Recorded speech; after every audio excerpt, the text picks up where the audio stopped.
Hello everyone, welcome back. ഇന്നത്തേത് കോൺഡോഗിൻ്റെ റെസിപ്പിയാണ്. അപ്പോൾ നമുക്ക് സ്റ്റാർട്ട് ചെയ്യാം. ഈ റെസിപ്പിയിൽ ഞാൻ യൂസ് ചെയ്യുന്നത് കോൺ മീലാണ്. അത് ചിലപ്പോൾ കിട്ടാൻ ബുദ്ധിമുട്ടായിരിക്കും. അങ്ങനെയാണെങ്കിൽ ഈ കോൺ മീലിന് പകരം മൈദ തന്നെ യൂസ് ചെയ്താൽ മതി. അതായത് ഈ റെസിപ്പിയിൽ 2 കപ്പ് മൈദ വെച്ചിട്ട് നിങ്ങൾക്ക് ചെയ്യാൻ പറ്റും.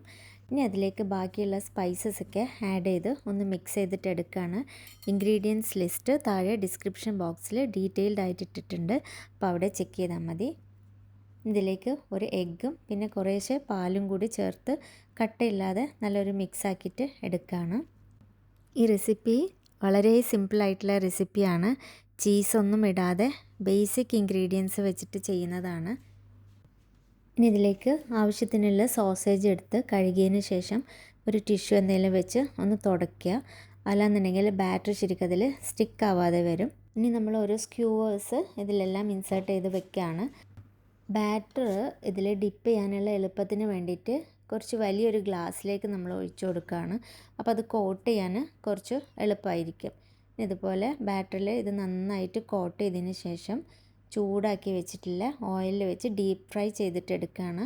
ഇത് ഫ്രൈ ചെയ്യുന്ന സമയത്ത് ഓയിൽ നല്ല ചൂടായിരിക്കണം. ഇനി ഇതുപോലെ നല്ല ചൂടാക്കി എടുക്കുന്ന ഓയിലിലേക്ക് ഈ ഓരോ ഹോട്ട് ഡോഗ്സും ഇട്ടിട്ട് ഫ്രൈ ചെയ്തിട്ട് എടുക്കുകയാണ്. ഓയിലിൽ നന്നായിട്ട് ഡിപ്പാവുന്ന രീതിയിൽ തന്നെ ഓയിൽ ഉണ്ടാവണം. അതേപോലെ നല്ല ചൂടായിരിക്കും വേണം. അല്ലാന്നുണ്ടെങ്കിൽ അതിൻ്റെ ഷേപ്പ് ബാറ്റർ കുറച്ച് സ്പ്രെഡായി ഷേപ്പ് കറക്റ്റ് റൗണ്ടായിട്ട് വരില്ല. അതുകൊണ്ട് എപ്പോഴും അത് ശ്രദ്ധിക്കുക.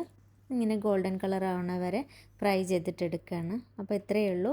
ഈസി ആയിട്ട് കുട്ടികൾക്കൊക്കെ ചെയ്തു കൊടുക്കാൻ പറ്റുന്ന നല്ലൊരു ഐറ്റമാണ്. എല്ലാവരും ട്രൈ ചെയ്ത് നോക്കുക. ഫീഡ്ബാക്സ് ഒക്കെ അറിയിക്കുക. Thank you for watching.